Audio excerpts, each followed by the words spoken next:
एक और भक्त की मैंने बात सुनी थी, वो घर में रहता, घर वाले उससे बड़े परेशान, क्योंकि वो कुछ नहीं करता था, केवल खाता था, बस खूब खाए और पड़ा रहे। अब जो खूब खाएगा तो करेगा क्या, जहां खाए वहीं लुढ़क जाए।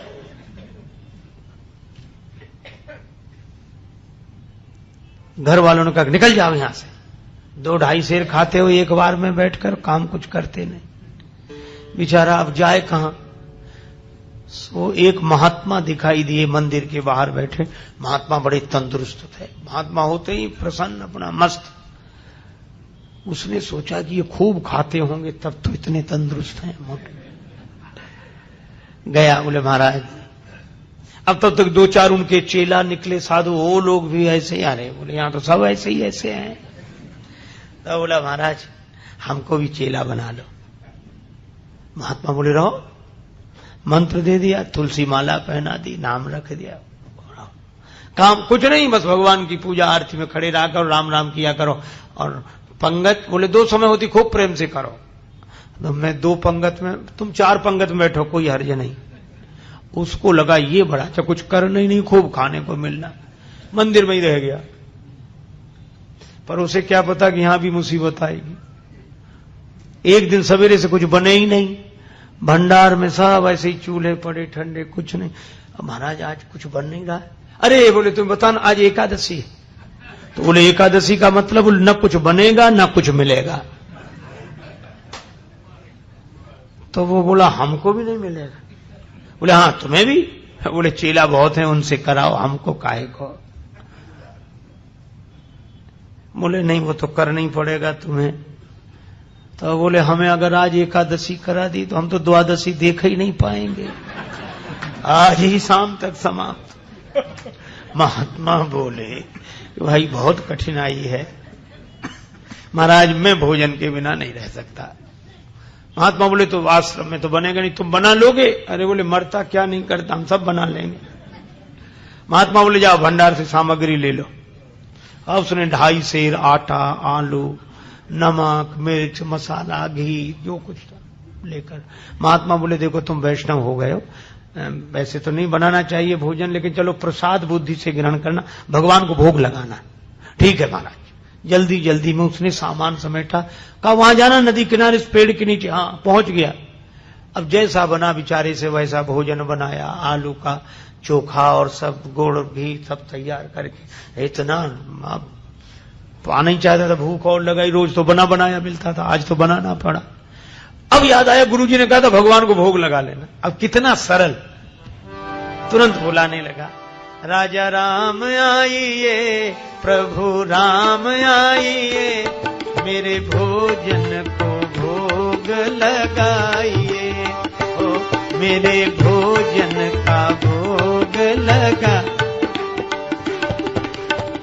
नहीं आए भगवान तो क्या बोला, आचमनी अर्घा न आरती, यहां यही मेहमानी, रूखी रोटी पाओ प्रेम से, पियो नदी का पानी, राजा राम आइए, प्रभु राम आइए, मेरे भोजन का भोग लगा। बोले यहां तो नदी का पानी है, रूखी रोटी, आना है तो जल्दी आ जाओ, हमको भूख लग रही है। भगवान नहीं आए। तो बोला पूड़ी और पकौड़ी भगवान सेवक ने न बनाई, और मिठाई तो है ही नहीं। फिर भी नहीं आए भगवान। तो एक सरलता से बात कही, उस पर रीझ गए प्रभु। बोले सुनो, हम समझ गए आप इसलिए नहीं आ रहे कि रूखी रोटी खाने काहे को जाए, नदी का पानी, मंदिर में तरह तरह के व्यंजन मिलेंगे। तो बोला भगवान उस धोखे में मत रहना, वहां से तो जान बचा के हम ही आए। भूल करोगे यदि तज दोगे, भोजन रूखे सूखे, एकादशी आज मंदिर में बैठे रहोगे भूखे, राजा राम आइए, प्रभु राम आइए, मेरे भोजन का भोग लगा। मंदिर में एकादशी है तो यहीं आ जाओ। और इस सरलता पर नवम सरल और मम भरोस की भगवान आएंगे। भगवान प्रकट हो गए, लेकिन भगवान भी कम कौतुकी नहीं। जितना वो सरल भगवान वैसी लीला करने को तैयार, अकेले नहीं आए।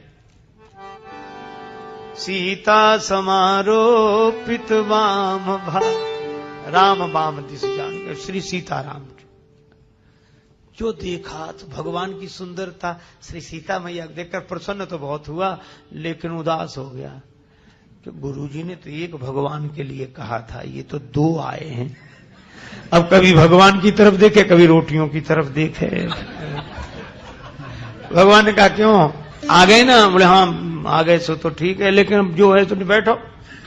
भगवान बोले क्यों, क्या हुआ? बोले कुछ नहीं, हम तो सोच रहे थे कि एक का इंतजाम करना है, लेकिन आप दो आए हो तो कोई बात नहीं, थोड़ी बहुत तो एकादशी आप करा ही दोगे हमारी, जो कुछ है तो आप विराज हो। भगवान बैठ गए।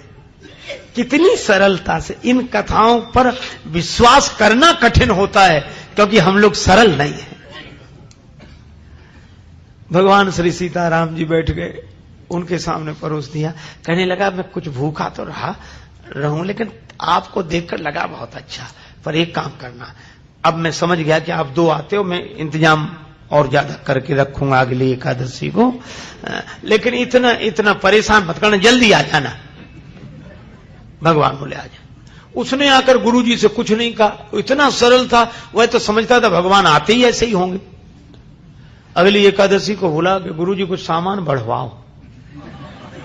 गुरुजी बोले क्यों? बोले वहां दो भगवान आते हैं। गुरुजी ने सोचा भूखा रहा होगा इसलिए कह रहा है। बोले बढ़ा दो, एक सेर आटा और सामान और बढ़ा दो। अब वो 3.5 सेर आटा लेकर और सब बनाया उसने और बुलाया। भगवान तो इंतजार ही कर रहे थे। जैसे ही उसने कहा राजा राम आइए, अब कहने लगा सीता राम आइए, मेरे भोजन का भोग लगाइए, ओ मेरे भोजन का भोग। और सही बात, जैसे ही पुकारा भगवान प्रकट हो गए, लेकिन राम वाम दिस जानकी लखन दाहिनी हो, दक्षिणे लक्ष्मणो यस्य वामे च जनकात्मजा। और जो उसने 3 को देखा सो बोला हद हो गई, एक को बुलाओ तो 2 आते, और 2 का इंतजाम करो तो 3 आते, ये कौन है? भगवान बोले ये हमारे छोटे भाई हैं। छोटे भाई सचमुच है? लगते तो नहीं न स्वरूप से न स्वभाव से, कहीं से पकड़ लाए क्या कोई? बोले नहीं हमारे छोटे भाई हैं। ऐसे क्यों कहते? छोटे भाई हैं। तो हाथ जोड़कर बोला प्रभु बुरा न मानना, छोटे भाई हैं सो अच्छा है, आ गए तो कोई बात नहीं, लेकिन एक बात बताओ, हमने ठाकुर जी के भोग का ठेका लिया है कि ठाकुर जी के खानदान भर का? गुरु जी ने कहा था भगवान को भोग लगाना, 2 आए, अब ये भाई साहब आ गए। अब राम जी खूब हंसे, जानकी मैया को, लक्ष्मण जी को लगेगा अच्छी जगह ले आए भगवान, क्या स्वागत हुआ है आते ही आते। लेकिन वो बोला क्या कहूं, भूखा भले ही रह जाऊं, लेकिन आप लोगों को देखकर मुझे बड़ा अच्छा लगता है। अब बैठो, आप तीनों ही बैठो, पाओ जो कुछ है, एक ही ज्यादा है, 2 का इंतजाम तो है ही। पाया कुछ मिला। भगवान खूब हंसते रहे, लक्ष्मण जी भी बहुत। अब जब चलने लगे तो बार बार चरणों में सिर रखे, आंखों में आंसू आ जाए, लगते आप बड़े सुंदर। लेकिन एक काम करो, अगली एकादशी को अभी से बता जाओ कितने आओ, ताकि उतने ही हम इंतजाम कर लें। बस यही झंझट है, बाकी और कोई झंझट है, पहले से बता दिया करो कि कितने हो, तो वैसे ही इंतजाम कर। भगवान बोले हम आ जाएंगे, हम आ जाएंगे। आया तो भी नहीं कहा गुरु जी से, सोचा कुछ दिन तो आराम से बीते। अब अगली फिर एकादशी, गुरु जी बोला आज एकादशी है, चेला बोला है, उदास क्यों? अरे बोले महाराज वहां बहुत लोग आते हैं, तो क्या करें? बोले हमारा 7 सेर आटा करो कम से कम। 7 सेर? हाँ, और उसी हिसाब से सब सामान। गुरु जी समझ गए इतना तो ये खा नहीं सकता, ये बेचता होगा जरूर। गुरुजी बोले 7 नहीं 8 सिर दे दो, ले जाने दे से, अब पीछे पीछे चलेंगे, देखते हैं क्या करता है। ले गया सारा सामान। पर ये भक्त भी बड़ा विचित्र, सरल आदमी। आज इसने सामग्री रख ली, भोजन बनाया नहीं, सोचने लगा पहले बुलाकर देख लूं कितने हैं, उस हिसाब से बनाऊंगा। भोजन बनाया नहीं और पहले ही बुलाने लगा, राजा राम आइए, सीता राम आई, लक्ष्मण राम आइए, मेरे भोजन का भोग लगाइए, हो मेरे भोजन का।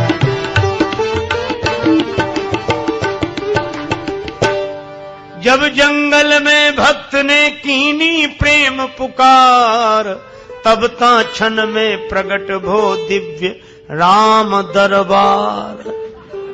जो पुकारा तो भगवान श्री सीताराम जी, भरत जी, लक्ष्मण जी, शत्रुघ्न जी, हनुमान जी साहब। और जो इसने देखा सो बोला जय हो जय हो। लेकिन एक बात सुन लो, क्या? एक को बुलाए तो 2 आए, 2 का इंतजाम किया तो 3 आए, आज तो हद कर दी साहब इकट्ठे।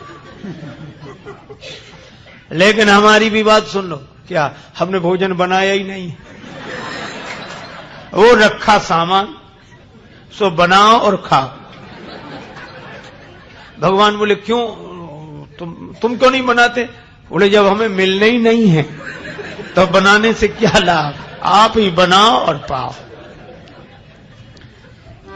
मोते नहीं बनत बनाए, भोजन आप बनावहु अपने, बहुत दिनन संग पाए, मोते नहीं बनत बनाए, तुम नहीं तजत सुबानी अपनी, हम केते समझाए। हमने कितना समझाया, आप अपनी आदत छोड़ते नहीं हो, और आज तो हद कर दी।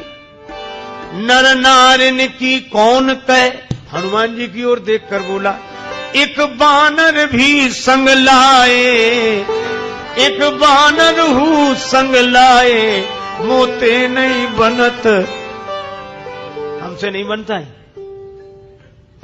प्रथम दिवस भोजन के हित आसन जब मैंने लगाई, उधर न मैं भर सक्यो सीए, जब सन्मुख आई, फिर विनीत आए भाई पर भाई, और निराहार ही रहो आज मुझे परत दिखाई। भगवान खूब हंसे, बोला हंसने से काम नहीं चलेगा, बनाओ लगाओ शुरुआत करो। बैठ गया वृक्ष के नीचे। भगवान बोले भाई भक्त की राजी आज बनाओ। भोजन व्यवस्था किसने संभाल ली? विश्व भरण पोषण कर जोई, ताकर नाम भरत असो।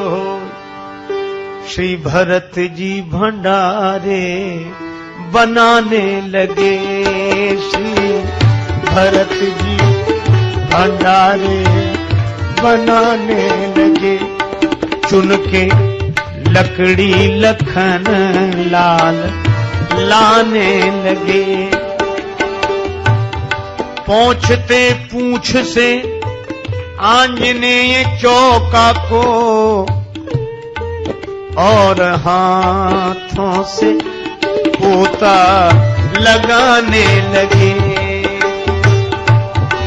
चेते चूल्हे इधर और उधर शत्रुघ्न, साग भाजी अमनिया कराने लगे।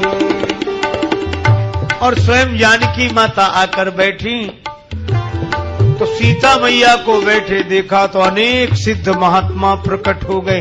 मैया हमें भी प्रसाद मिले, हमें भी प्रसाद मिले। अब ये तो आंख बंद किए बैठा था। पूछा कि आंख बंद क्यों किए बैठे? बोले जब मिलना ही नहीं है तो हम बनते हुए भी तो नहीं देख सकते कि किसी और को मिले। आवाज सुनी तो आंख खोली तो कई महात्मा दिखाई दिए। बोले थोड़ा बहुत कुछ बचता भी तो ये नहीं बचने देंगे। पाके संकेत शक्ति का जत्थे वहां अष्ट सिद्धियों नव निधि के आने लगे। श्री भरत जी भंडारे बनाने लगे। श्री भरत जी भंडारे बनाने लगे, बनाने लगे, बनाने लगे। गुरुजी आए पीछे से कि देखें ये सामान का क्या करता, तो गुरुजी को कोई न दिखे, चेला बैठा दिखे और सामान रखा दिखे। गुरुजी आए, बच्चा क्या हो रहा है? बोले गुरुजी भले आए, देखो कितने भगवान मेरे पीछे लगा दिए आपने, इतने बैठे। गुरुजी बोले हमें तो कोई नहीं दिख रहा, सामान दिख रहा है, तुम दिख रहे हो। अब भगवान मुस्कुराए तो रोकर बोला कि ये दोहरी मुसीबत है। एक तो गुरुजी ने तो करा नहीं पाई, आज आपने हमारी पूरी एकादशी करा दी और उस पर भी गुरुजी को पता नहीं लगने दे रहे हो। इनको भी दिखो। भगवान बोले उन्हें नहीं दिखेंगे। क्यों नहीं दिखोगे? वो तो हमारे गुरुजी हैं, हम तो कुछ नहीं जानते, वे तो सब कुछ जानते हैं, इतने महान हैं। भगवान ने कहा इसमें कोई संदेह नहीं, तुम्हारे गुरु बहुत महान है, तुम्हारे गुरु बहुत योग्य विद्वान हैं, भजनानंदी हैं, फिर भी मैं उन्हें नहीं दिखूंगा, तुमको ही दिखूंगा। तुम पूरी तरह अयोग्य तो भी। क्यों, आखिर क्या बात है? बोले तुम्हारे गुरुजी में सब विशेषताएं हैं, लेकिन जितने सरल तुम हो वो सरल नहीं है, और मैं तो सरल के लिए सरलता से मिलता हूं। नवम सरल सब सन छलहीना। गुरुजी ने पूछा कि क्या बात है, तो चेला बोला भगवान ऐसे कह रहे हैं कि आप सरल नहीं हो। और गुरुजी को इस बात पर रोना आ गया कि सचमुच सब कुछ जीवन में मिला, लेकिन सरलता नहीं मिली, और जिससे भगवान मिलते थे वही नहीं मिला। और गुरुजी भाव विवल होकर रोने लगे तो भगवान प्रकट हो गए और उनको दर्शन दिया। भगवान तो इस सरलता पर रीझते हैं, इसलिए भगवान ने कहा नवम सरल सब सन छलहीना, मम भरोस ही हरस न दीना।